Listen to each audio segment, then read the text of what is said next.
here. So the single best dissection that I've heard on Tuesday night's ABC News presidential debate between Donald Trump and Kamala Harris is from a podcast called Ruthless.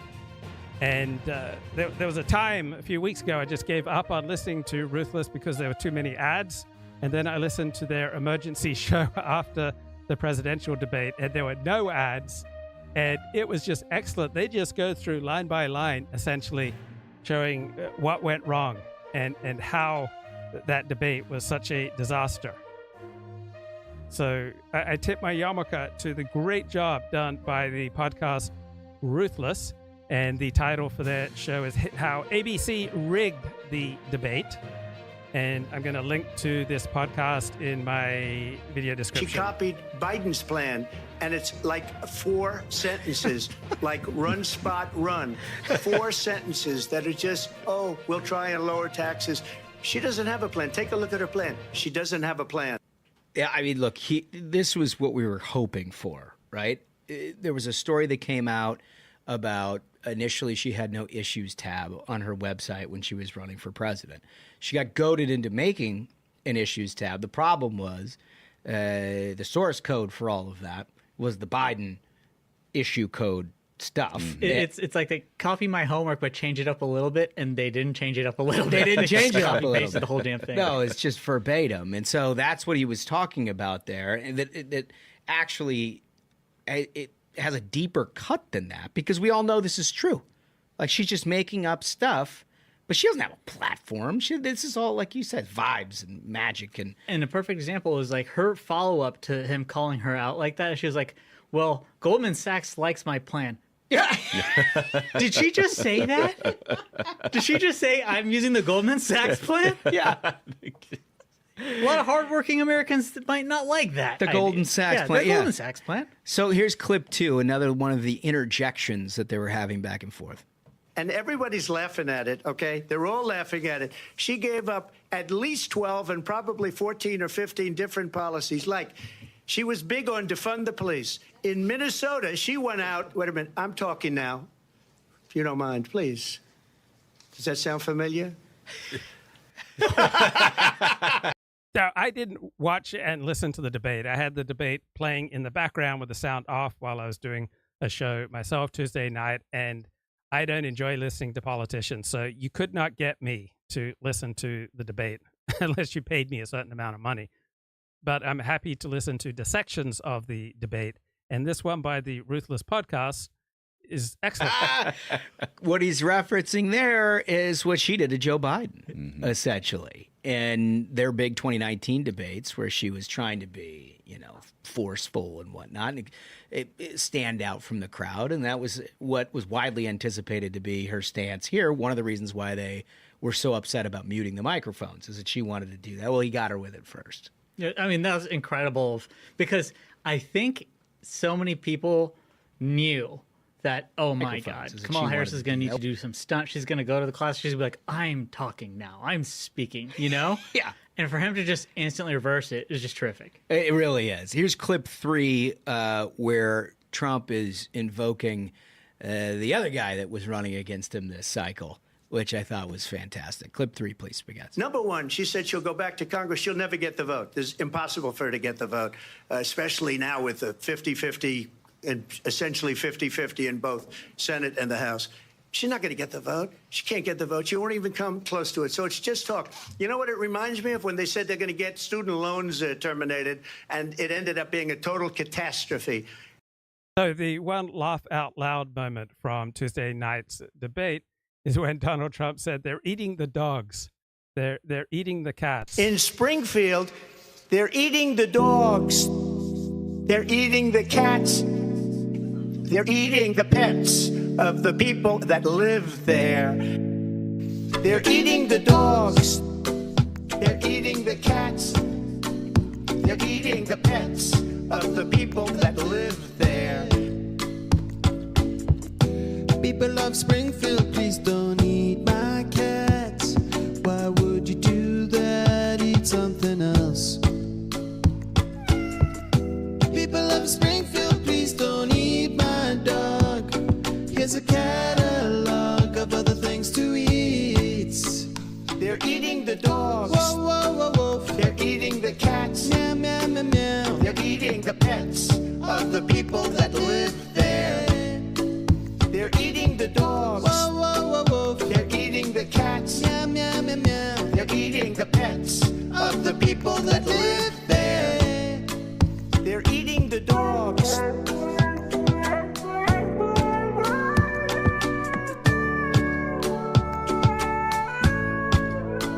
They're eating the cats.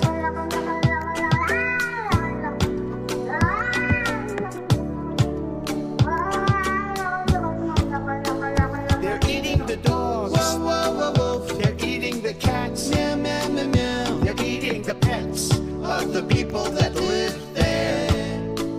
They're eating the dogs. Whoa, whoa, whoa, whoa. They're eating the cats. Meow, meow, meow, meow. They're eating the pets of the people that live there. In Springfield, they're eating the dogs, the people that came in. They're eating the cats. They're eating the pets of the people that live there. And this is what's happening in our country. Back to student the loans, and Ruthless then show. her, I think probably her boss, if you call him a boss, he spends all his time on the beach. And that is critical because that's the only image Americans have seen of the U.S. president for the past 2 months. Is him just passed out on the beach. That's all they've seen him. Well, and there was she was doing her very best to try to get out from underneath incumbency here. Yes, 100%. So that brought it back in and recontextualized for people. No, she is the Biden administration. And by the way, we haven't seen the dude that she works for in months. I thought that was good. And you know what was wild, and I know we're going to get into it, but she did not distance herself from Biden in this debate. No. I sort of expected her to find one thing that she disagreed with that the administration did. The best critique of this that I have found is that it is not to Kamala Harris's advantage, generally speaking, to distance herself from Biden, because who Kamala Harris is quite far left, while Joe Biden, he's much more centrist than Kamala Harris. So the most effective strategy for her to win the election is to tie herself to Joe Biden even more than to come out for who she is, which is on the left. So what makes someone funny? And this is a great critique about stand-up comedy. It says that coming across as likable and funny requires that you be confident and humble, right? People who are confident and humble and speak the truth, they're really likely to be funny. You want people to like you. You want, and it's not like you're pleasing the audience, but you want to be a good person, in my opinion. And, there are a lot of people out there that are angry and even Lewis Black that complains, and that's his character, is still likable. Even the guy, if you're just pissing people off, the chances of them wanting to come buy tickets and see you in the future are very slim. So as Johnny Carson said, if people like you, then you won 80% of the battle.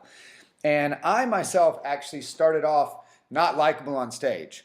And I'm coming from experience with this information. So again, this is my personal experience. Take with it, use whatever you want. You can completely contradict me on this or all, but whatever. Here's my story. When I first started off, I wasn't very likable. I used to get on stage and I was right and the audience was wrong. And I had my religious and political views and blah, blah, blah. And I just realized I didn't want to be arguing with people after the shows. I didn't want to be pissing people off. I didn't dream of being a stand-up comedian at age 7 so that I could, argue with people. I want to make people happy. I want to make people laugh. So that's what I started working on myself off stage and became better on stage. And one of my greatest compliments came from a comedian named Stuart Huff, who said, "Marshall, you're the only comedian I know that's ever gone from unlikable to likable on stage." And it was a big compliment. He wasn't being a dick. He was being honest. And so, flatteringly, I hope I am likable on stage. But what I came up with during that period of discovery is a formula for likability. And that is confidence plus humility equals likability. If you meet somebody that's overly confident but not humble, which is what I was when I first started out, that's not likable. If you find somebody that's really humble but not confident, that's not likable either. So Donald Trump is often at his funniest when he combines his considerable amount of self-confidence with some humility and self-awareness. You know, so you got to have confidence plus humility, and that's equal likability. So the secret to comedy is surprise. Aristotle came up with that. That's why when somebody hears a joke for a second time, it doesn't work as well. Now, also, I'm a big believer in the truth. The truth is funny. Now, in comedy, it's usually 80% truth and 20% lie. So 80% truth is your truth. The 20% is the surprise, if you will. You know, yes, I did grow up poor. Yes, my mom did lie to me about it and has tried to, you know, make excuses later in life. You know, and yeah, granted, I'm not poor. We weren't poor like, you know, Dominican Republic poor. But still, and no, she did not give my sister's empty bottles Mrs. Butterworth. What about in comparison to Haiti? Haiti poor? The first minute or so to rag on how bad that comic did, so that way he's getting the audience back to zero and getting them on them side and making that emotional connection. You want to make an emotional connection with the audience early. That's part of likability as well. Get that emotional connection early. If you notice the beginning joke of mine, it's I'm telling you about me, that I'm married with 2 kids. The first things I say is that, and then I make a joke about it. So I once heard the advice, if you can make jokes about yourself right up front, it's telling the audience about you, it's getting a laugh right up front, it's, you know, showing some humility, it's some self-deprecating, and it's getting that emotional connection with the audience right up front. So when you're putting together your set list, you want to put your jokes structure is suggested like this. Start off with your funniest joke. Okay, here's a new stand-up comic who I really appreciate her serious Substack writings, but she also has some pretty good comedy here. I just love the idea of him as a father, and it's like, he doesn't have a job. Do not have a child with this man. Please. Please. Whereas a man, I feel like a man can just think about, like, the idea of an ass. Like, you know, like in a jar, and just be like, rotating it in his mind. You know what I mean? Like he's Tom Cruise in Minority Report, just like what is that? Like a woman can be like, I just love the idea of him as a father, and it's like, he doesn't have a job. You don't have We Frenchmen are, how do you say in English? Pervert. Pervert. En français, simplement pervers. It is so much more beautiful, is it not? Je pervers, tu pervers, nous pervertons. Et voilà, sexual harassment. No, we Frenchmen are, how do you say in English? I can't pretend that Hillary rocks. I'm so sorry. I can't. Girlfriend's got a weird... Whoa, I shouldn't have done that. Weird ass vibe. Remember when everyone was like, Obama's birth certificate, I want to see Hillary Clinton's Earth certificate. Can she send me the email? Produce the doc. Anyway, I can't pretend that Hillary rocks. I'm so sorry. I can't. Now, her Substack writing is just gorgeous, and I want to go into that in more depth, but let's get a burst of the news here from Fox. Ahead, we'll talk to Laura Trump, co-chair of the RNC, and Michael Tyler, communications chief of the Kamala campaign, about the big debate. ABC News was anything but fair and balanced when it came to the Philadelphia showdown. The moderators, anchor David Muir and GMA and Nightline correspondent Lindsay Davis, asked Trump tougher questions with more follow-ups and 5 corrections of what he said compared to 0 for Vice President Harris. The bias was absolutely unmistakable.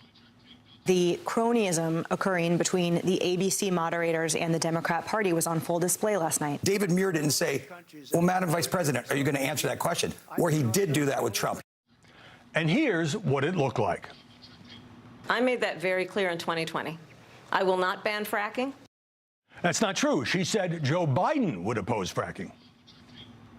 Donald Trump, the candidate, has said in this election there will be a bloodbath if this and the outcome of this election is not to his liking. Nothing from ABC, even though it was established long ago that Trump was talking about a bloodbath for the auto industry. It was the same story when Harris accused Trump of wanting to sign a national abortion ban and pursuing the Heritage Foundation's Project 2025, both of which he has disavowed. There were crickets from ABC. But when the former president said crime was rising, President Trump, as you know, the FBI says overall violent crime is actually coming down in this country. Yet the mainstream media heaped praise on the ABC moderators. This New York Times headline, ABC's matter-of-fact moderators built factual guardrails around Trump. But what I've been asking is that the role of a news organization? Trump came into the spin room and spun, saying this may have been his best debate ever. The next day, he called ABC really dishonest in talking to Fox and Friends and told supporters this about David Muir and Lindsay Davis. Those two people should be fired as an anchor. A couple of more years, they'll be fired. And she was nasty. She looked at me with hatred in her eyes. I'm not going to watch him because he's not legit. What he did, I'm not going to watch him. And his hair's not as good as it used to be. I don't agree that all journalists are dishonest, but ABC's unmistakable tilt against Trump was an embarrassment, seeming to vindicate his pregame criticism of the network as unfair.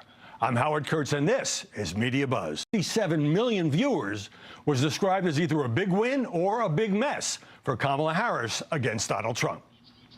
She took weeks to rehearse, during which she said had no adversarial press interviews, and then with a friendly panel showed that she can memorize some lines and speak in platitudes. You had one candidate that was completely unhinged, just completely off his rocker. He looked badly. He looked old. Look, make no mistake about it.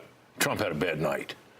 He rose to the bait repeatedly when she baited him, something I'm sure his advisors had begged him not to do. He looked weak and he looked afraid because he wouldn't look her in the eye. Her whole strategy was to distract by mocking Donald Trump so she didn't have to talk about her record or her policies. Joining us now to analyze the coverage, Ben Domenech, editor-at-large. Coverage switch to, well, it's not that big a deal. It's just one. Yeah, you know, it is funny that we've had so many moments in this campaign that we've declared pivotal. You know, we've declared, you know, I mean, Donald Trump almost got assassinated. We thought it was going to change the race, and yet essentially we have the same thought it would too, yeah. You know, it's one of these things where I think everything is so set in stone in terms of the way that people feel on both sides of the partisan aisle, and that you're fighting over this very narrow portion in the middle. When it comes to the coverage, though, that you brought up, you know, you ran through some of those things that the moderators were talking about.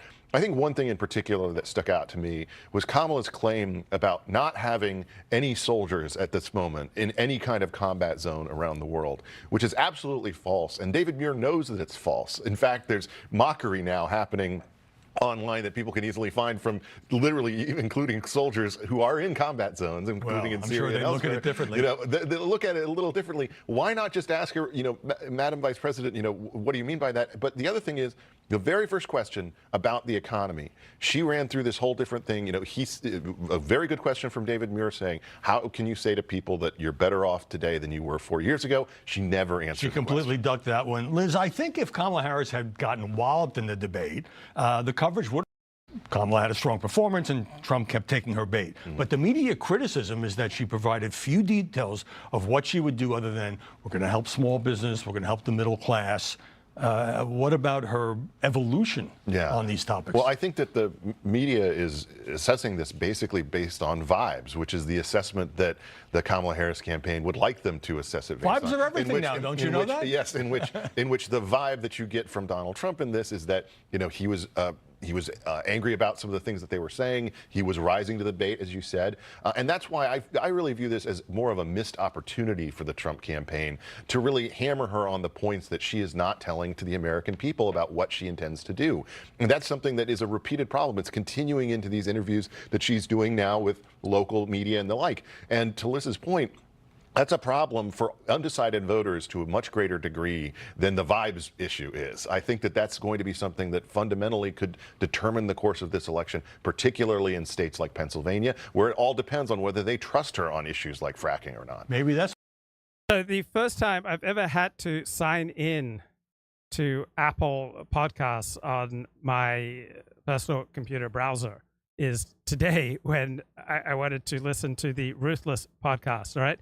So Apple makes it, you have to sign into Apple Podcasts. You have to get a 6-digit code texted to you, and then you have to fill in the code. You have to fill in your email and your password to even get access to this ruthless dissection of the ABC News debate. And the stated reason by Apple Podcasts is that this episode apparently is explicit.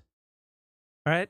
It's the first time this has ever happened to me, that I've had to sign into Apple Podcasts to listen to a debate, or because this ruthless dissection is explicit. That's crazy. Not a single thing. In fact, she was quoting him, praising him. She was very opposite of what I expected. Really, really good point. Here's some Kamala lowlights. Clip 4, if you don't mind, Spaghetts. 4 presidents said they would, and Joe Biden did. And as a result, America's taxpayers are not paying the $300 million a day we were paying for that endless war. And as of today, there is not one member of the United States military who is in active duty in a combat zone in any war zone around the world, the first time this century. What do we think about that, Wolf? So this is the first time in a while that I had nothing to say early this morning. I had to get up before 4 a.m. and have my rare cup of coffee and start looking for something to say. And I'm glad I went through this ruthless ABC News rigged debate dissection. It's excellent. And it took me 4 hours to prepare for this show. And now I've got the Dallas Cowboys playing a game in an hour and 20 minutes. So we're going to do as much as we can. As a Yeah, that's just a straight up lie. It just so happens everybody's sitting at Fort Bragg these days. Is that the way? Is that what's going? Is that our understanding? Not a single member of the military in a war zone. Getting all fat and sassy. Yeah. Oh, it's incredible. Well, she is vice president, so what would she know about troop deployments, right? And that's the thing is being pointed out by a number of veterans is the fact that only a few weeks ago we had American service members who were injured serving in a theater of combat overseas. Yes. Like, she fails to acknowledge this, and it goes right back to the heart of the problem of why her and Biden concocted this horrible pause, because they just wanted this like moment of like, oh, it's the September 11th anniversary. The whole like press conference we give is more important than we put, Americans' lives in danger, at risk, in combat. And she refuses to acknowledge them yet again. So I had nothing to say until I looked at the latest edition of the Claremont Review of Books, and thank God they had a long, thoughtful essay by Christopher Caldwell. And he pulls off something amazing because he is as based as you can get, while at the same time he publishes in the New York Times, he publishes in the New Republic, he publishes at Compact Magazine, he publishes throughout the mainstream media, and at the same time he's incredibly based. And he has an essay in the latest Claremont Review of Books on Trump proofing. So he notes that European diplomats and their advisors are boasting about how they plan to Trump-proof the international order, starting with aid to the Ukrainian war effort. Now, these are the same type of people who argue that Donald Trump represents a mortal threat to democracy, and therefore, to safeguard democracy, they have to do everything they can to render the democratic election of Donald Trump as meaningless as possible. So Democrats were able to, by and large, minimize the effectiveness of Donald Trump in his first term by, one, denying the legitimacy of the election, saying that he was only elected by Russian interference, and then keeping focus on Russian interference, which was never more than a trivial issue, for the first 3 years of Donald Trump's presidency, initiating the George Mueller investigation. And for the first 3 years, Donald Trump was essentially handicapped. And then after the Mueller investigation failed, they then pushed impeachment because Donald Trump was not sending weapons to Ukraine as they believe he should have been. And the reasoning behind the impeachment was that Donald Trump was not following the foreign policy of the United States. But isn't it the president of the United States who has broad sway to decide the foreign policy of the United States? Is not the president the one who sets the foreign policy, not the president who's expected to abide by a foreign policy established by other people? So Christopher Caldwell writes, on the one hand, European leaders were recognizing the immovable democratic reality that the present-day Republican Party represents. Right? None failed to swear loyalty to the Trumpian proposition that Europe ought to pay more for its defense. On the other hand, European leaders continue to cast Trump as a threat to democracy, albeit one that could be neutralized with the help of a few political tricks. So they proposed a $100 billion 5-year funding plan for the Ukrainian war effort, shifted authority over the arms contributions from the U.S. to NATO itself, and declared Ukraine's path to NATO membership irreversible.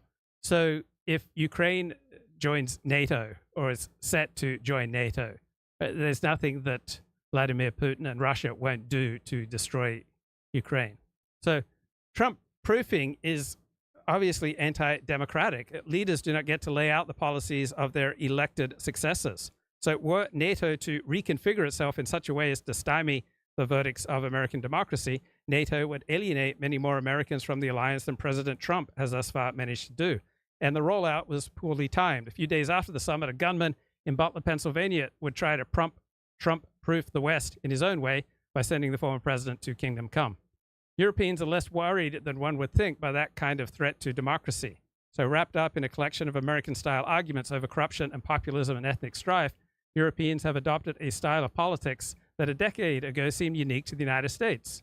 So mixing up domestic and foreign policy, constitutionalizing policy differences, suppressing dissent over dubious experimental policies, failing to distinguish between loyal opposition and treason, and refusing to surrender power when they surrender power.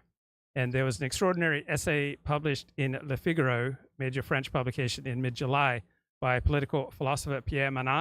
He describes a situation in which the rhetoric of defending democracy has become a threat to democracy. The excommunication of the National Rally Party in France creates a powerful governing tool for the political class. It's a means of social and moral control that it uses to undermine the sincerity and freedom of the civic conversation.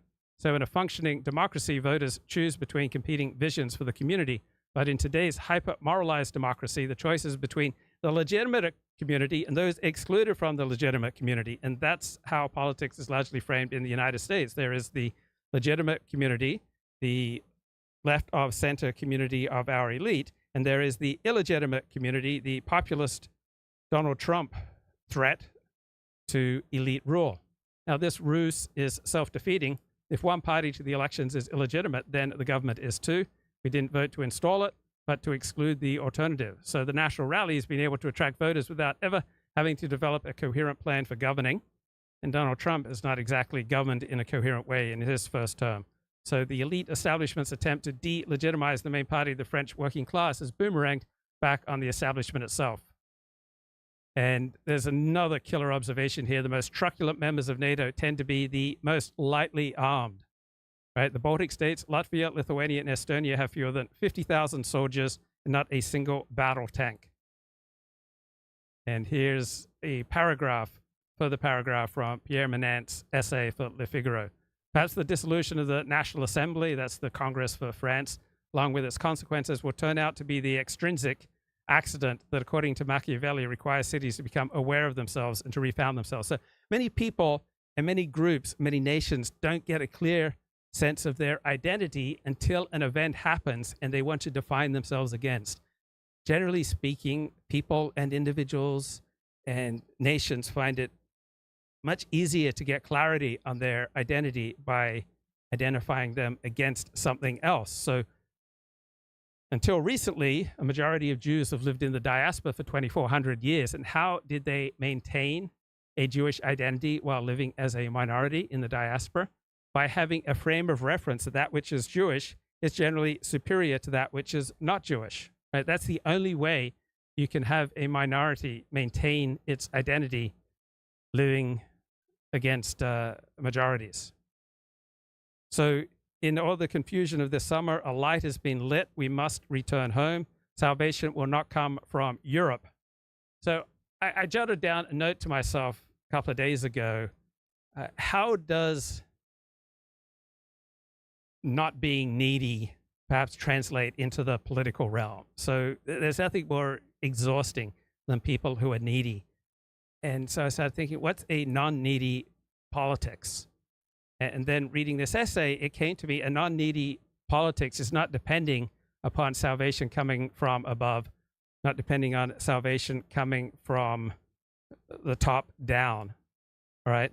Instead, salvation comes from developing a clear identity of who you are and who your people is and what its interests are, right? Salvation will only come from us.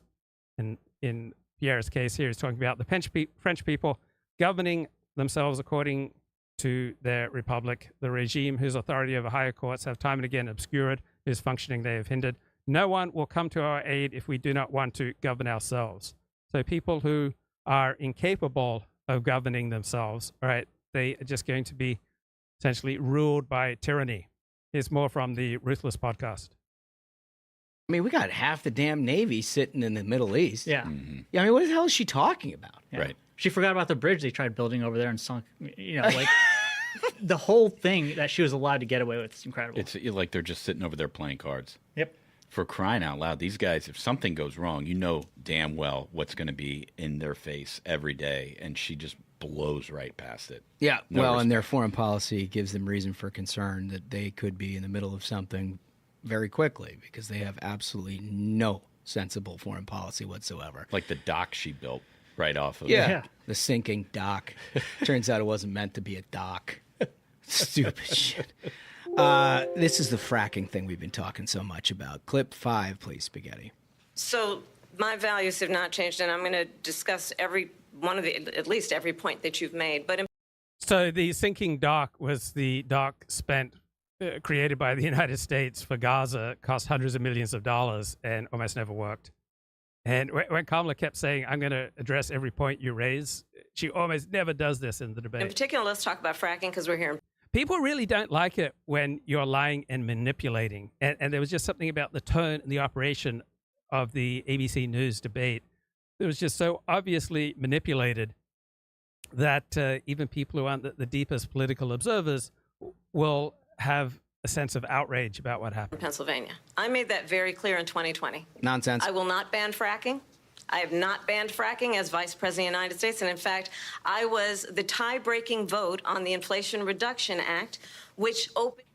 I don't even know where to begin with this. Yes. I don't even know where to begin with this. First of all, she was running for president in 2020. And that's when she said, I will absolutely ban fracking, period. Like, what that, she made clear? She made clear that she would ban fracking when she said it straight up at one of the Democrat debates.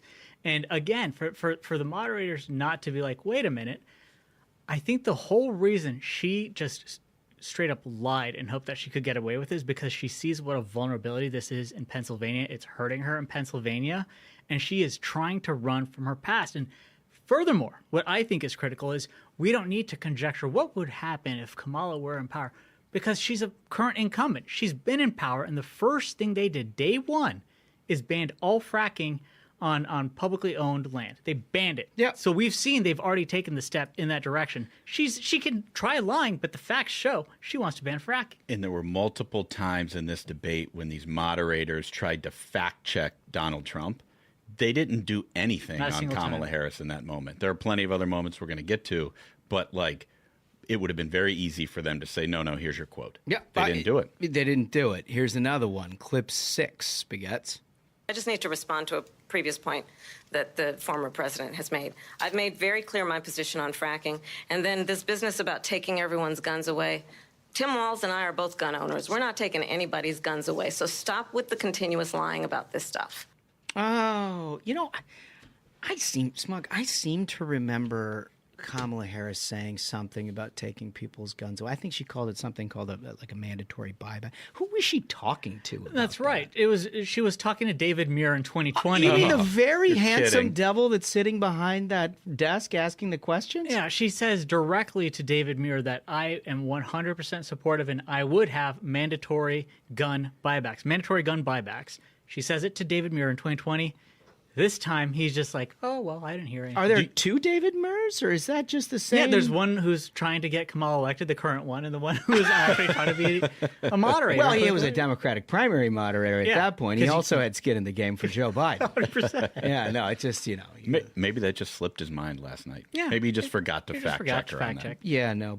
So speaking of slipping your mind and forgetting, remember the ruthless way that Supreme Court nominee Brett Kavanaugh was interrogated by U.S. senators over his drinking? I'd like to see interrogation 1/10 as intense for Kamala Harris over her drinking and possible benzodiazepine abuse.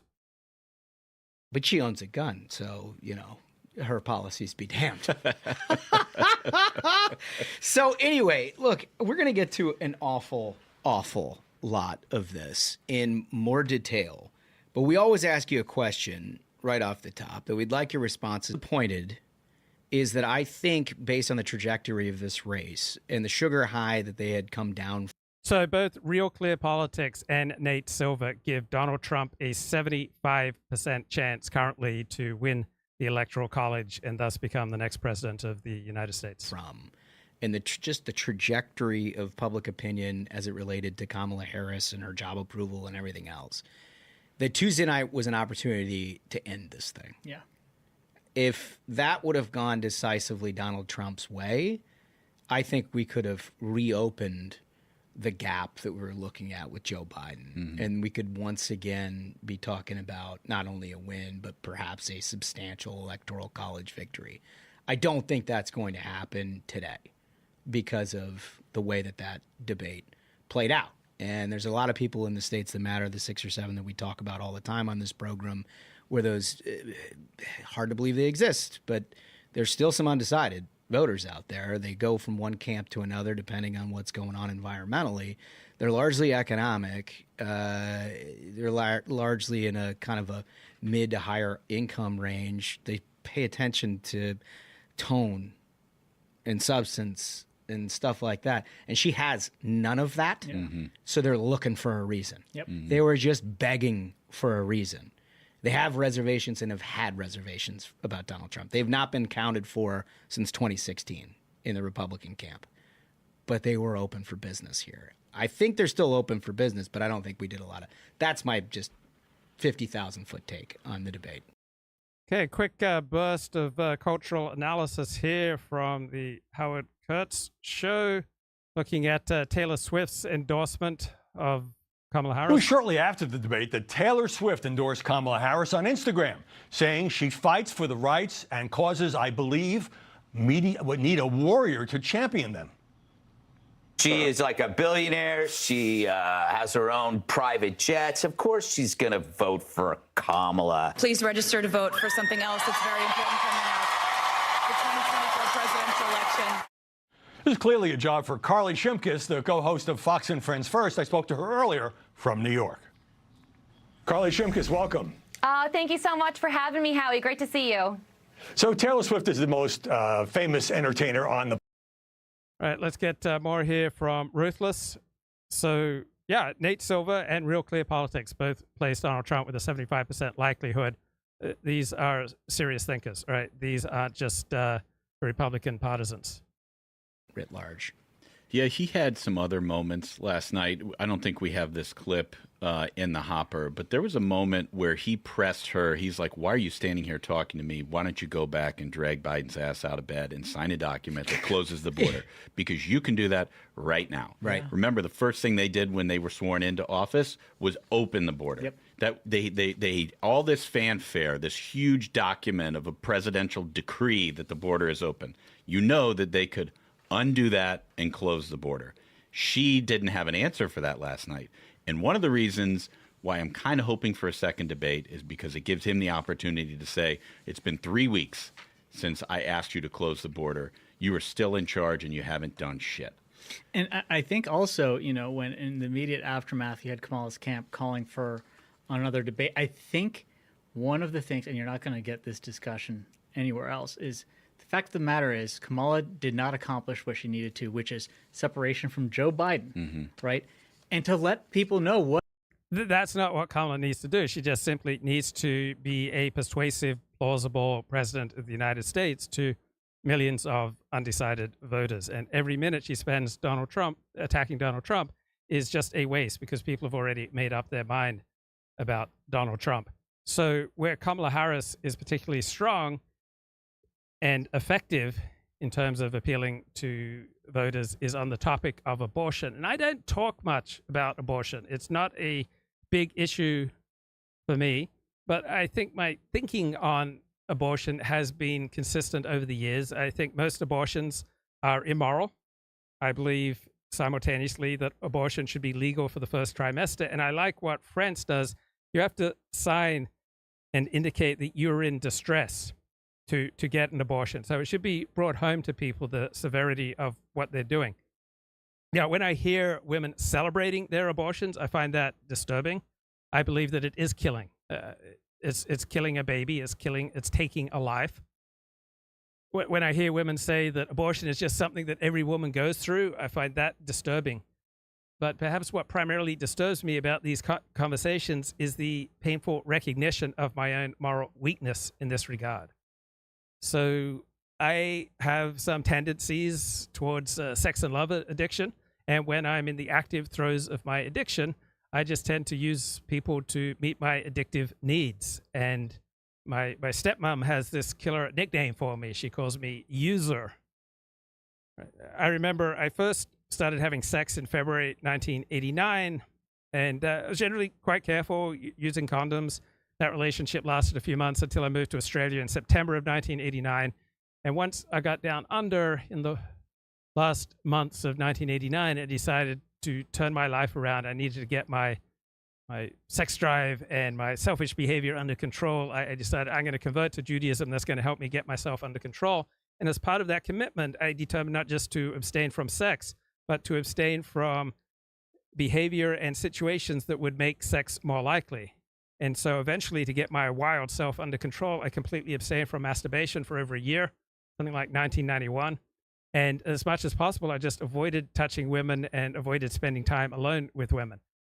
Unfortunately, this monk type of lifestyle was accompanied by isolation and depression as I struggled with chronic fatigue syndrome. I was spending about 20 hours a day in bed. Then in 1992, a friend who was getting a PhD in ethics at the Seventh-day Adventist University, Loma Linda University, someone I'd known in my teens, a good Seventh-day Adventist man, he counseled me that my greatest need was for community, and I agreed with him. And so I started placing and responding to singles ads, and then a trickle of women came up to visit me at my parents' home where I was staying in Newcastle, California, zip code 95658. And my commitment to chastity weakened in the presence of these attractive and sometimes willing women. And in the face of one woman's just outrageous curves, she had E-cup breasts, I just plunged into sin. And I enjoyed my plunging so much that at times I decided to up the intensity of my plunges by going in raw and then just pulling out before climax. And this one woman said, "I can't believe you did that. You're normally so disciplined." And I said to her, "What would you do if you got pregnant?" She thought about it and said, "I'd get rid of it and I wouldn't even tell you."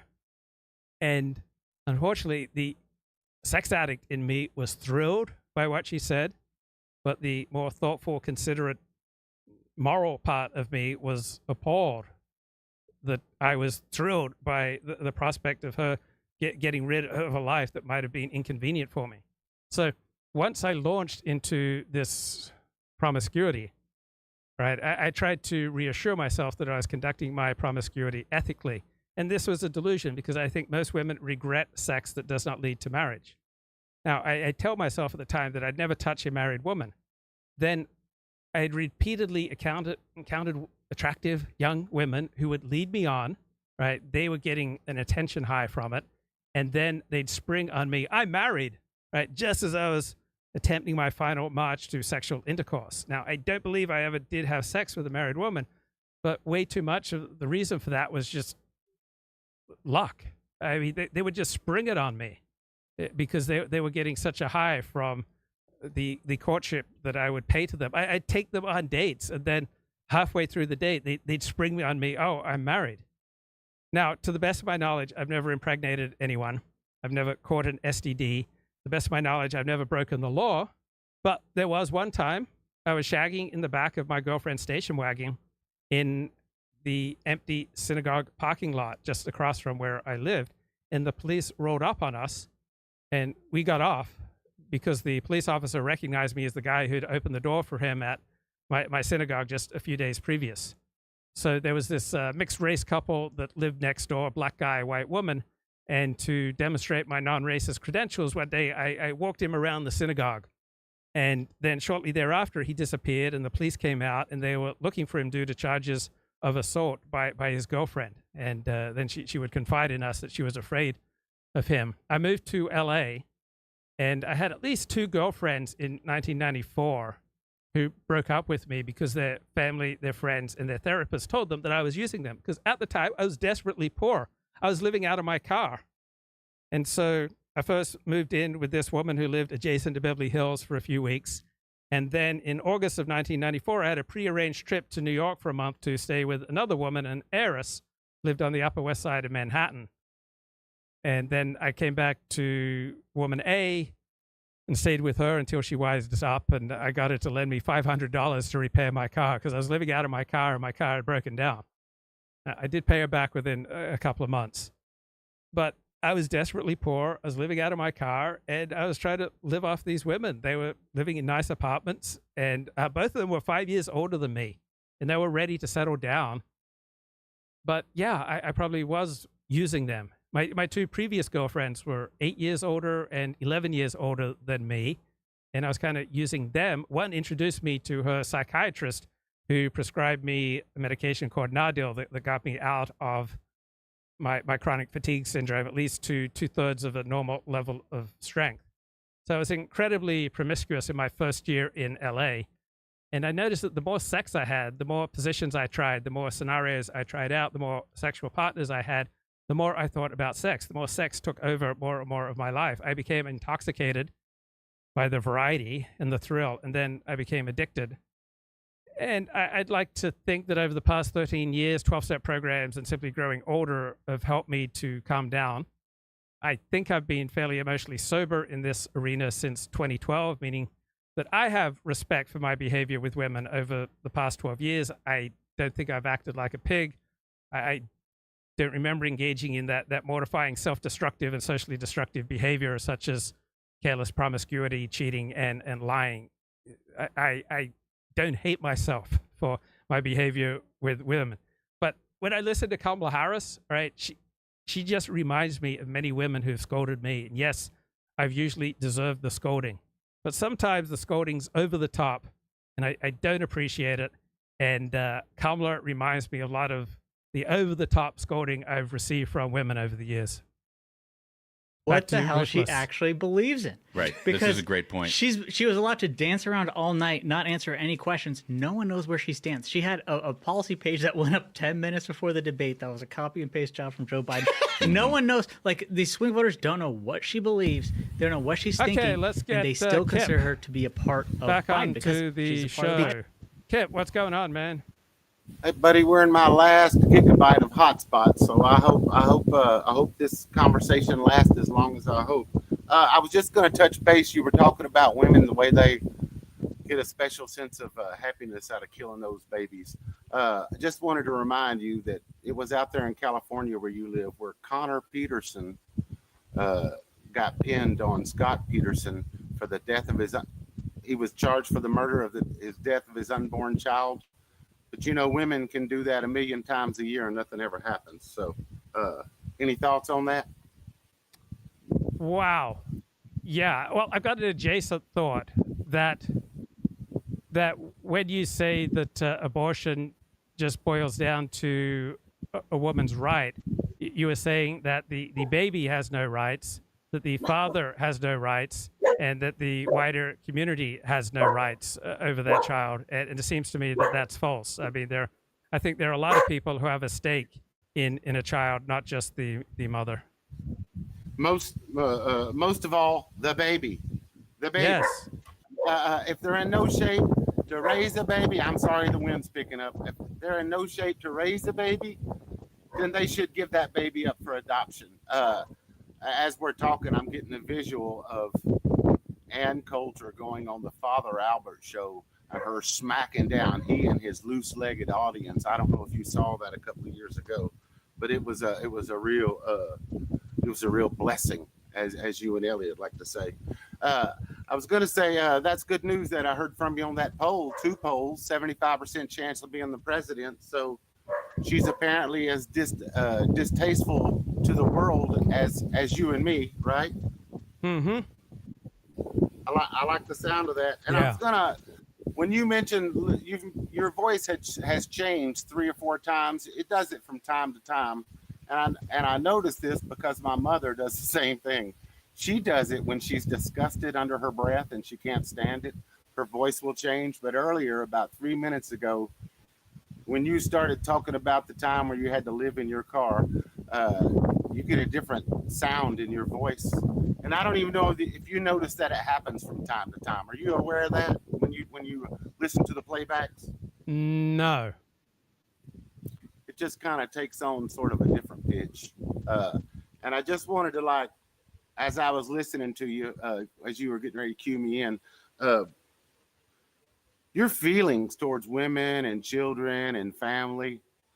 I mean, Luke, no offense, but it's got to be distorted as all get out because of that family relationship you had after your mom passed away at such a young age. You feel me, man? Oh, definitely. And I think the quality of voice is a very key indicator. I often get a sense for where someone's at just by the quality of their voice. So I agree with the importance of that. Yeah, but I'm just saying, just in general, it's not surprising to me that you don't have children. It's not surprising to me that you haven't been married because you probably saw several examples of how not to do something with no counterbalance of how to do something. I could be wrong. I wasn't living in your reality tunnel. No, I think you're right. You're right. Mm-hmm. And to bolster this point, you can engage the chat on this, but for my money, now maybe I'm a homer because she's a Tennessean and I'm a Tennessean, but Dolly Parton's "Coat of Many Colors" song, it's about 2 minutes and 49 seconds where she's sitting there playing a guitar in a little pastel dress, and I cannot listen to that video without tearing up. And I realize she's a showman, and I realize, that she's putting on a performance, and it still gets me. And yesterday I was thinking, well, does that get to Luke? Because he doesn't have any recollections of a mama who sewed every stitch with love when she was making Luke a coat made out of rags or something. You get what I'm saying? You don't have any connections to anything like that. So that song is probably not a tearjerker to you. You get what I'm saying? Yeah, when I see happy families depicted in novels or on movies or TV, it's foreign to me. Particularly, there's this cliche that a child is really upset that the parent doesn't make it to the birthday party. That is completely foreign to me. I could not imagine feeling upset that a parent did not make it to my birthday party. It's just foreign. Right. I'm trying not to bum you out, but I'm calling with sort of a heavy heart because sometime maybe around Thursday, I found out a fella who was living in his 100th year. He lived out in your area, Southern California. His name was Pierre Grimes. He had come into my life at a very crucial time back in 2007 after I'd had like 5 months of what I call a mystical experience. And I had talked to him like in 2007 and 2008 and 2009 at a time where conventional wisdom says, sucker, you might have just went crazy. But yet I was able to get on the phone with him out there in Southern California and talk to him. And he was able to say, no, you actually squared yourself away. You can imagine, you've heard the term nirvana before, right? You ever heard that term? Not the band, the term. Yes. Okay. It means blown out, blown away. And such is the case with somebody like myself, who maybe has to find enlightenment in the hardest way possible, in a solitary way, in a way where he's not being led by anybody. So I was completely blown out.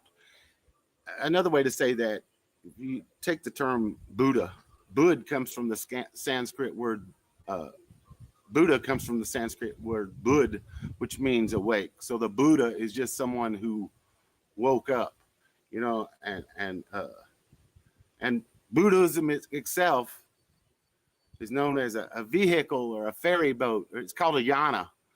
And what it's doing is it's taking someone from like the shores they're living on with the pairs of opposites, pain and pleasure, you know, love and hate, all that, the pairs of opposites. And it's taking them to the undershore, you know, beyond the pairs of opposites. And that can be like a mind-blowing experience. So this guy, Pierre Grimes in Southern California, who died in his 100th year, and it didn't happen this week. I just found out about it this week, but he meant so much to me, because I don't know that I believe in the concept of synchronicity, but it was very synchronistic when I ran into him when I did, because I was I had one side of my brain that was still trying to tell me, you know, you went through 5 months period where you were only like sleeping 2 hours a day, and you went through 5 months period where you were listening to some voice that had woken up in your own head. You know, that's out there, man. That's out there. But I needed somebody like Pierre to tell me, no, you're actually doing the work. This might be the work you were actually put here to do, you know, and you're doing it. So how on earth did you connect with him? I can't even remember. I just remember I talked to him in 2007 and again in 2008. And I remember the last time I talked to him must have been 2009, because he had mentioned Obama being elected. And that kind of threw me off, because on one hand, I could tell he was such a wise man. I mean, he was wise in the vein of like a Joseph Campbell or Alan Watts or a Manly Palmer Hall. And he was as wise as any of them. But I don't know. I can't remember how I actually got to him. But I talked to him a couple of times, and he wasn't one of those guys that was trying to just like, you know, earn a fleet of Rolls Royces or something. You know, sometimes you got people that are gurus. This guy ran a place out there in Southern California called the Noetic Society. So that's probably how I got through to him, was through his society. But he wasn't trying to sell me anything. And I don't know, just in remembrance of him. Oh yeah, they've got a I have so much website. gratitude for him. Huh? Yeah, they've got a website, noeticsociety.org. Right. I have so much gratitude for him, and he was the real deal. You know, so much people you meet in life, they're phonies, or they're just trying to sell you something. He was the real thing. I mean, he was so old, Luke. He was in World War II. He was in World War II, Luke. And it somehow went over there out in the Orient. And I guess, you know, it happens to people. It happens to guys like Fyodor Dostoevsky or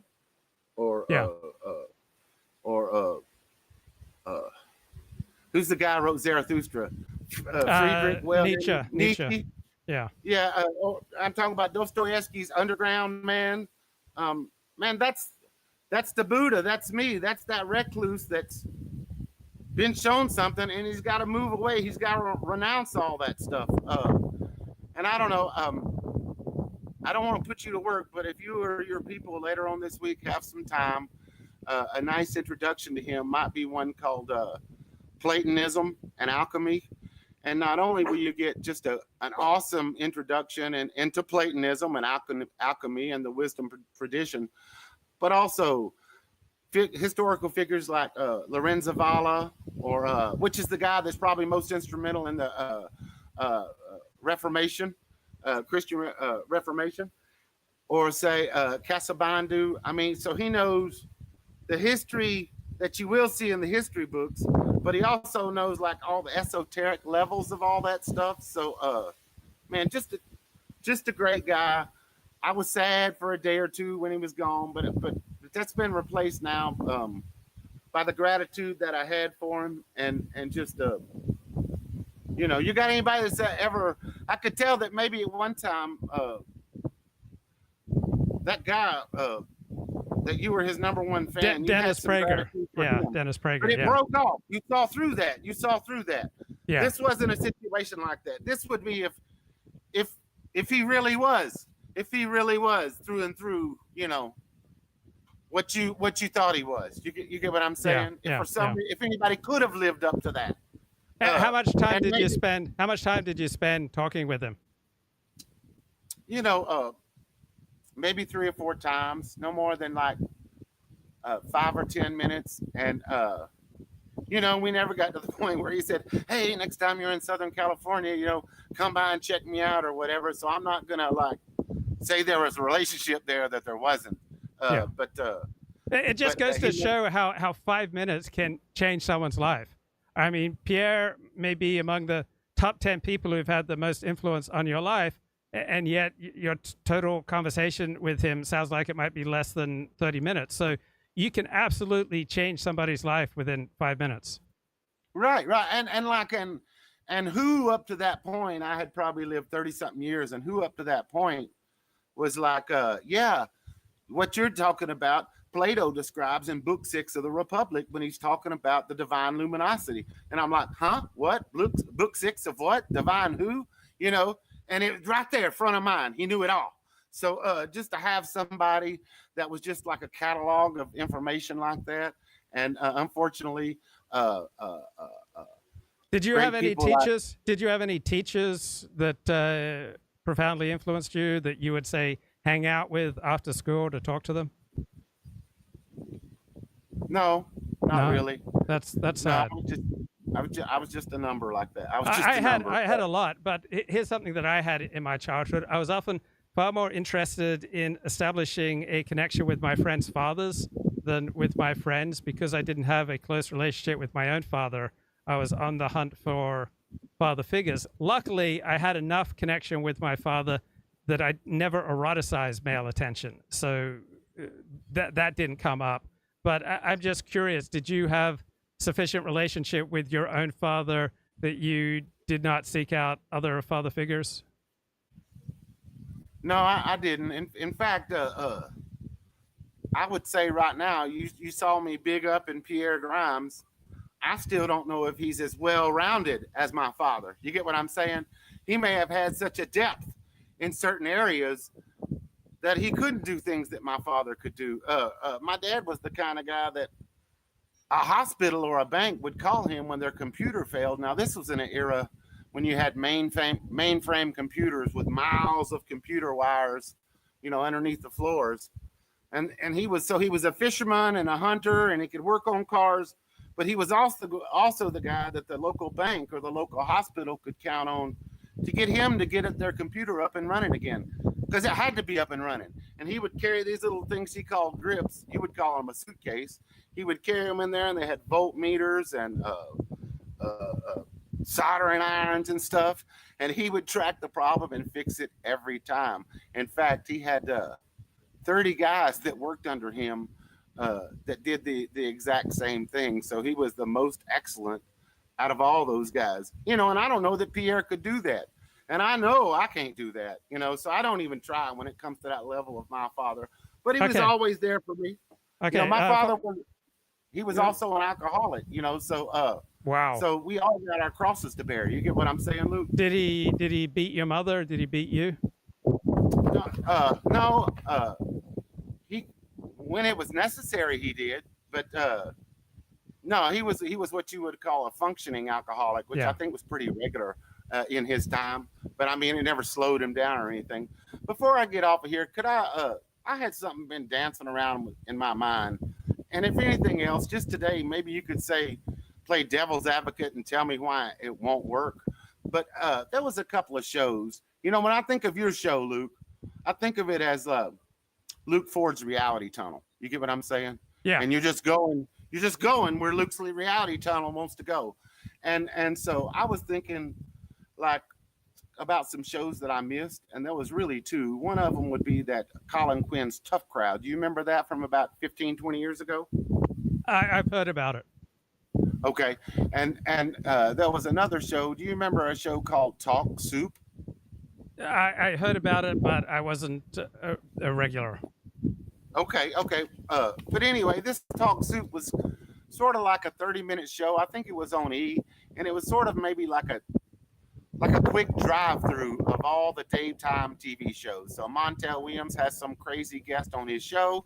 They're going to give you like a 90-second clip of what that crazy person said. You get what I'm saying? And then Ricky Lake, and then on to the next one, and then on to the next one.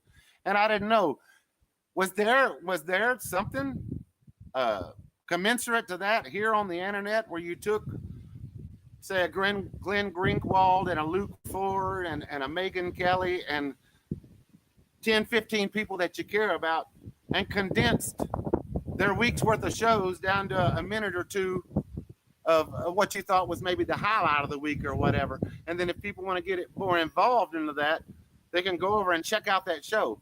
Do they have that sort of thing here on the internet already? I'm not sure. You'd think if they're like viral moments, then, and obviously those go viral. I'm not sure of like one source for a summary of the highlights of the top podcasts, but probably be a valuable resource. Right. You take 10, 15 that let's say I watch, because the 10 or 15 I watch aren't going to be the same as the 10 or 15 you watch. But there, you can clip them down, let somebody do a quick drive through, get a little snippet, and if they want to go, and what you're doing, I don't think you'd piss off the people doing those podcasts, because if anything, you're bringing them more viewers who may have been interested in the other 10 or 15 podcasts. But that's just something I'd like for you to maybe stew around in your head. It seems like you understand that concept. The tough crowd concept is more of like taking the news of the week and having like 3 or 4 personalities and then just bashing each other in with jokes, you know, like me trying to come up with some joke about your teeth or about those cans on your head or something, you know what I mean? And having like a half dozen of them lined up, and then you're turning around, giving them right back to me. And at the end of the day, we were just talking the way your uncles used to talk when they were sitting around getting drunk on Friday. You get what I'm saying? What's that?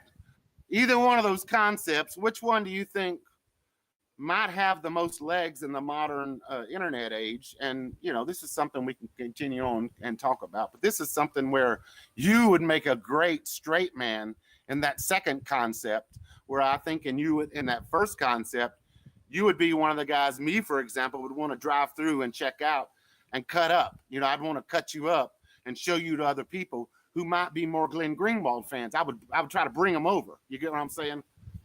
Anyway, what do you think about this?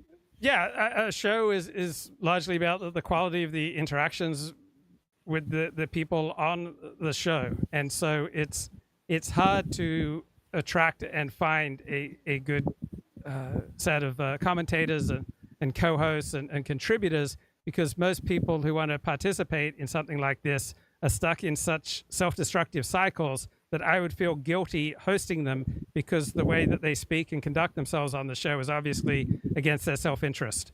So unfortunately, the people who have the most time to do something like this are the most likely to self-destruct while doing something like this. So finding those thoughtful voices is not easy. I had a lot more in 2018 when we had more freedom of expression, and that was before the alt-right started slaughtering people. So it was kind of a different time. And so there was more to talk about, and more people wanted to join the conversation. And now we're living in a different circumstance. It's like in my early years of blogging, people would just open up to me and I'd get incredible stories, but very quickly people wised up that while it felt great to tell me all the intimate details of their life, it was really strongly against their self-interest. And so I enjoyed writing that way when people were quite open with me, but within a few months, people learned that they needed to be much more discreet, and then that reduced the compelling nature of my blog. And so too with the live streaming. When I started out and had regular guests, the shows were consistently far more compelling than what I can muster now. But much of the compelling nature of those shows came at the cost of the well-being of the people who participated in them. You know, I don't think I'm able to find those shows. Have they been taken down, Luke? Some of those earlier shows? No, just look for where you brought together the disparate elements. Yeah, you can just look for any shows I did in 2018, 2019. You can find them on Rumble or on my SoundCloud. You can click through and find them. So I'm steadily uploading many of my old shows onto Twitter. So I'm uploading about 20 old shows a week onto my X timeline. Okay, but specifically, me being a YouTube guy, maybe they're not available here on YouTube. Is that what They you're are telling not me? available on YouTube, obviously, because YouTube has very Some of the strong salty ones. restrictions. Right, some of the salty ones. Okay. So you'd have to go and to Rumble or X or SoundCloud. Yeah. The one thing I was going to say on that one show idea that was kind of analogous to Talk Soup. Now you tell me if you think this could be made funny, but instead of like commenting on, as you're doing these drive-through perspectives, let Luke's Fork take on whatever the subject is, be his take, and just comment on maybe, you know, what he's wearing that day. You get what I'm saying? The set that Megyn Kelly has, what her dress is like.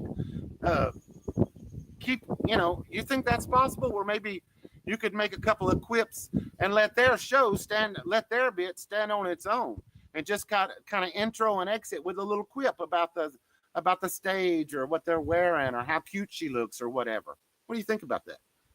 I don't think I have quips really about how people dress. I don't have a strong visual sense. I think my strength is much more in analyzing the things that people say. But my output is just wildly uneven. For example, Friday morning, I think I did a really good stroll stream where I just had these ideas that were just coming to me over the course of 45 minutes. But often when I finish a live stream, I think, oh, I didn't really contribute much. So there are good days and bad days, but I never really have much funny or useful or insightful to say about visual presentation. Right. Well, I just figured it would be if a person, you know, when you're thinking about an idea for a show, a lot of times they're a lot more work than people realize. You know what I mean? So Yeah. so rather than trying to digest all their thoughts for the week and then try to put some quips on that, it would be a lot easier to give a quick comment on the set. You know what I mean? Or the guest. The look of the guest that they had on that week or whatever like that. So I don't know. It's just a thought. It's something you and I can kind of keep around. And maybe our next discussion, you can tell me how hard or easy it would be aggregating clips just from getting them to a visual to where you can actually put them up on, because it's been so many years since I did that. I used to just hit start on the microphone and upload that. Now I think it's to a level where if you don't have the right thumbnails and if you don't have the right visual effects, you know, I think there's so much competition out there. You actually got to be special. You know, you just can't be normal. I think you got to be special now. Don't you think YouTube has gotten to that strange point where you either have a pretty girl on the thumbnail, or else you have to be like excellent if you really plan on getting big views? Yeah, with the production value, is what I'm saying.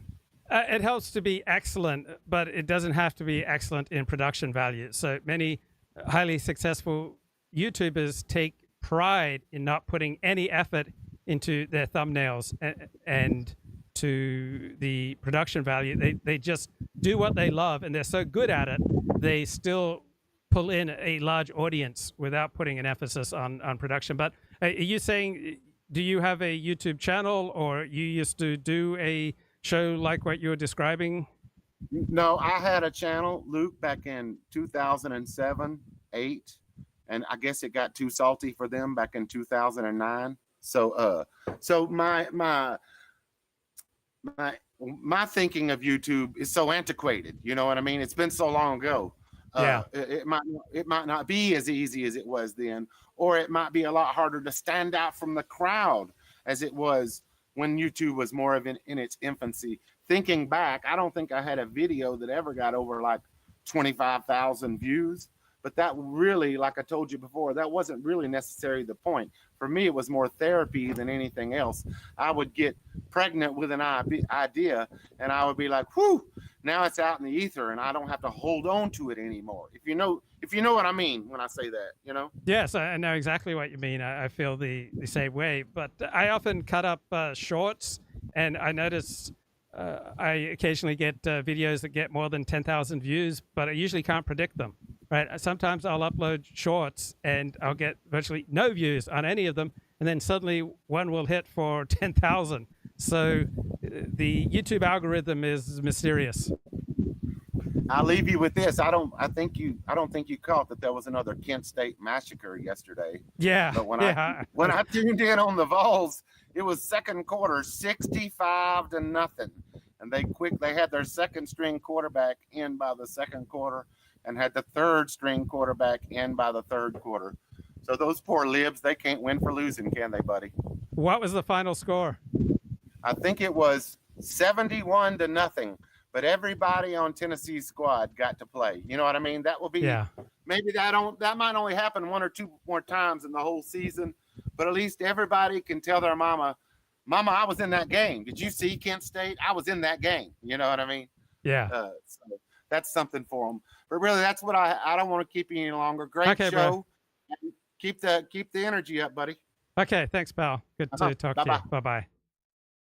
Okay, let me get my bearings here, play a little bit more from this ruthless dissection of the ABC News debate from Tuesday night. That's why. Because people aren't idiots as much as Kamala Harris and Joe Biden, the rest of the Democratic establishment, treat them as such. Yep. I think there has never been a more one-sided debate than the one we saw in July, or end of June. Okay, so the Houthis shot a hypersonic ballistic missile today at Israel. It traversed the entire Red Sea, where America has numerous assets. And America did not intercept the missile, and Israel's Iron Dome did not intercept the missile. It hit and inflicted damage in Tel Aviv. So what could that portend with regard to, say, a much larger barrage? And so this debate next to that one was always going to be something different than what President Trump did, ending the 45-year career of Joe Biden. Yeah. That was always going to be different. There are more shots that he can land, and that's why I hope he can have another debate so that he can land those shots. Yeah. Look, I think it's well said. We want to get to ABC. This is going to be good. Okay, how bad do I think the Haitians eating pets story is for Donald Trump? I'm not convinced it's bad at all. But here we got the New York Times. Donald Trump Jr. piles on with racist comments about Haitians. And I guess I spent much of my time this morning before the show preparing for this story. Back to the New York Times. After former President Donald J. Trump spread debunked claims, how could you debunk whether or not Haitians were eating pets? There's something like 30,000 Haitians in Springfield. How could you debunk whether or not some of those Haitians ate pets? Right? No one would have sufficient knowledge to debunk the claim. But New York Times says Donald Trump's son cast more aspersions on Haitian immigrants. What does an aspersion mean? Right? An attack on the reputation or integrity of someone. If you simply observe reality, such as that some groups have higher IQ than other groups, is that casting an aspersion? All right. Amid fallout from Donald J. Trump's debunked claims about immigrants from Haiti stealing and eating people's pets in a small Ohio city. So the meaning of debunked is being stretched here to say that no official sources has validated that claim, but we have Christopher Rufo presenting evidence that it does happen. The former president's older son weighed in with his own aspersions on Haitians. So if you simply note reality, how is that casting an aspersion? Donald Trump Jr. suggested on Thursday that Haitian immigrants were less intelligent than people from other countries. Now, either that's empirically true or empirically false. And he claimed that there was demographic evidence to back this up. Again, it should be either true or false. He provided none. You look at Haiti, you look at the demographic makeup, you look at the average IQ. If you import the third world into your country, you're going to become the third world. Donald Trump Jr. said in an interview with Charlie Kirk, that's just basic. It's not racist. It's just a fact. Well, either it's a fact or it's false. Claims inherently linking race, nationality, and intelligence have long played a role in scientific racism, which uses pseudoscience to try to justify false claims of racial inferiority or superiority. And intelligence quotient testing, IQ testing, a commonly used measure of intelligence, has long been criticized as unreliable. Right? This is ludicrous. Right? IQ testing and its predictive value for groups of people, nothing has been validated in all of the social sciences more than the predictive and explanatory value of IQ tests. Right? This is just an absurd argument that just because IQ tests have been criticized, right? Just put into Google, right? How much validation do you get with IQ testing? So put into Google IQ replicable social science. So just put that phrase in. I'll do it right now into Google. And Google is reliably left-wing. So this is what comes up, right? When you simply put those words into Google, right? According to current research, IQ testing is considered one of the most replicable findings in the social sciences, meaning that studies consistently produce similar results when replicated across different populations and research teams, even amidst the broader replication crisis within social science research. Key points about IQ and replicability. High consistency. Studies on intelligence and IQ tests tend to show a higher rate of successful replication compared to other social science domains like social psychology. Standardized measures. The use of well-established standardized IQ tests across different studies contributes to the consistency of findings. Genetic influence. Research suggests a strong genetic component to intelligence, further supporting the stability of IQ scores over time. So the evidence that a simple Google search shows completely contradicts the New York Times. And then the top academic result from the Google search is an article in the Journal of Intelligence, Communicating Intelligence Research. Despite intelligence research being among the most replicable bodies of empirical findings, right? A Rosetta Stone across social sciences. So what does Rosetta Stone mean?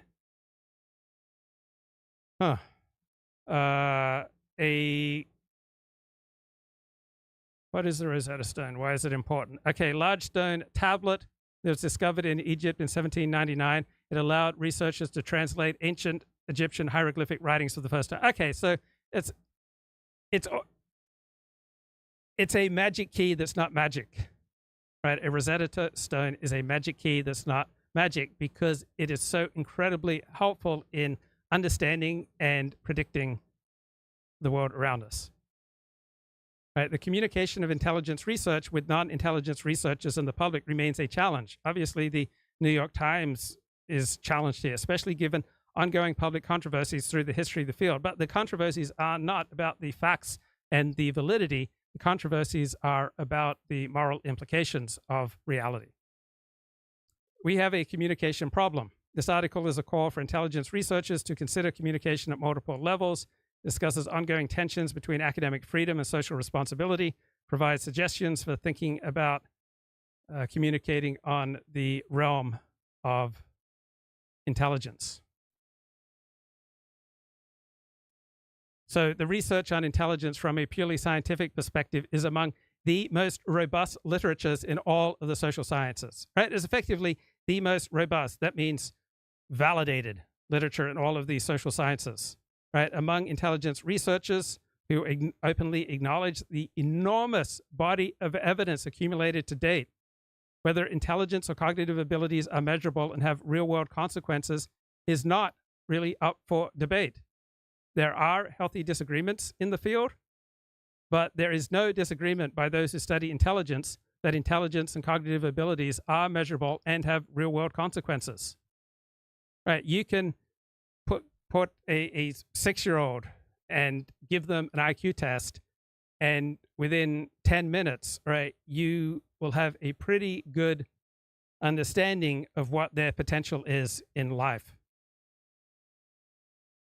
But while there's widespread understanding about the value and the ability to measure intelligence and the predictive and explanatory value of this among people who study intelligence, people in the field of intelligence find themselves facing many people outside of the field, including the general public and the New York Times, holding strong misconceptions or even distorting facts about intelligence.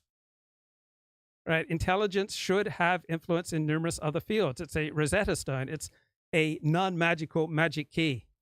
Right? Industrial organizational psychology is just one step from intelligence research, and they have incorporated some IQ research into their field. Other fields, such as gifted education, are somewhat accepting of intelligence, but it still remains a minority perspective. There are many fields, such as epidemiology and education, in which there has been little to no integration of intelligence research at all, even strong resistance to it, and just open absence of acknowledgement throughout history.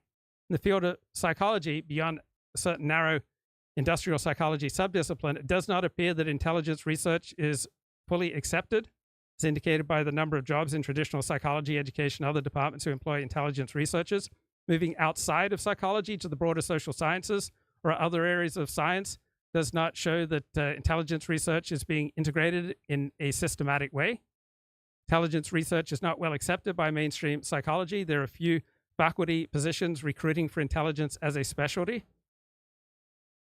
Right, the lack of accuracy in how intelligence research is represented in general psychology textbooks is another indicator of mainstream acceptance within the field of psychology broadly.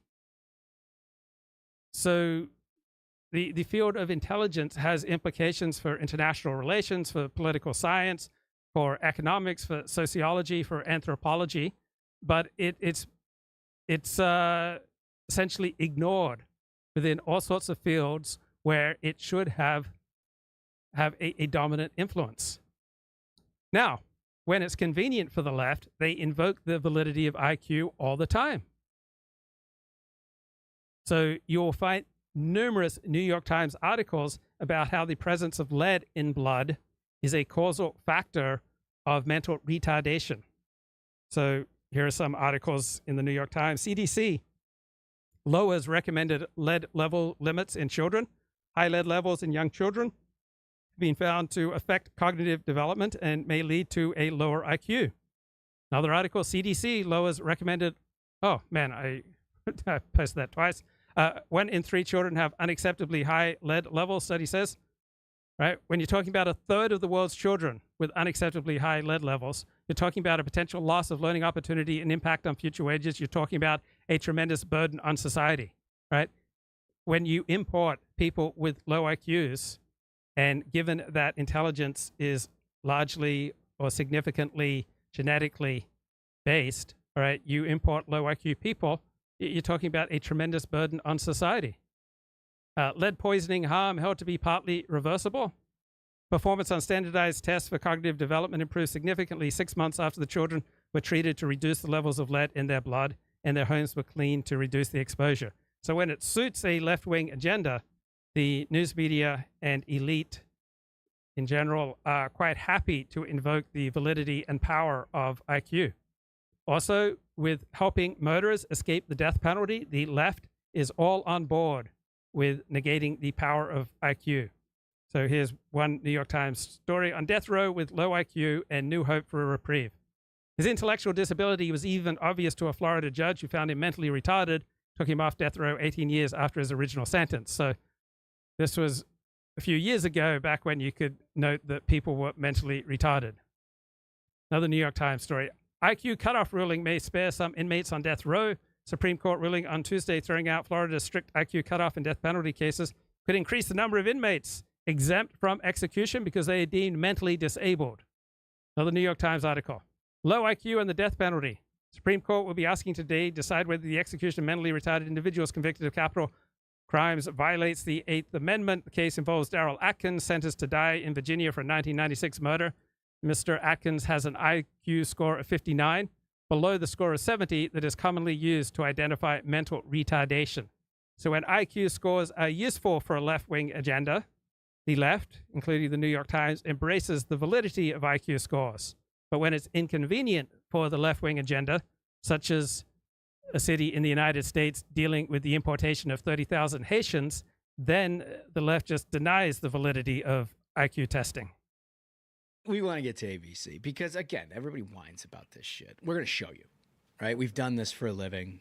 We've negotiated debates. We've prepped for debates. We've done all of these things. And so you look for certain parameters in order to tell whether or not you're getting a real slant job or you're not. On its surface, you look at what they brought up, right? I've just sort of categorized the issues that they brought up. By my calculation, they brought up 7 liabilities as questions to Donald Trump, 4 for Kamala Harris, and then they had 3 foreign policy questions. Mm-hmm. They brought up tariffs in the context of not like justifying or talking about it, but whether or not people can pay higher prices. It was nearly a 150-word question from David Muir. Yeah, just amazing, right? Tariffs, abortion, Jan 6, election denial, race, failure to repeal Obamacare, and climate change. All right? The 4 that Kamala got, and I'm counting this liberally, the economy, right? Which everybody should be able to answer. Right. But they did it in the context of like, are you better off than you were 4 years ago? So I counted it as a liability. I'm generous. Immigration, and one of them was a directive towards Trump. So like at least one of them was a liability, the other one, and then her flip-flops. That's it, right? Just like moving on through that. And then they had the foreign policy section, Israel, Ukraine, Afghanistan, which, those are complicated subjects, and I don't know if they're all liabilities for this administration, but they weren't set as such, right? It's quite the tally.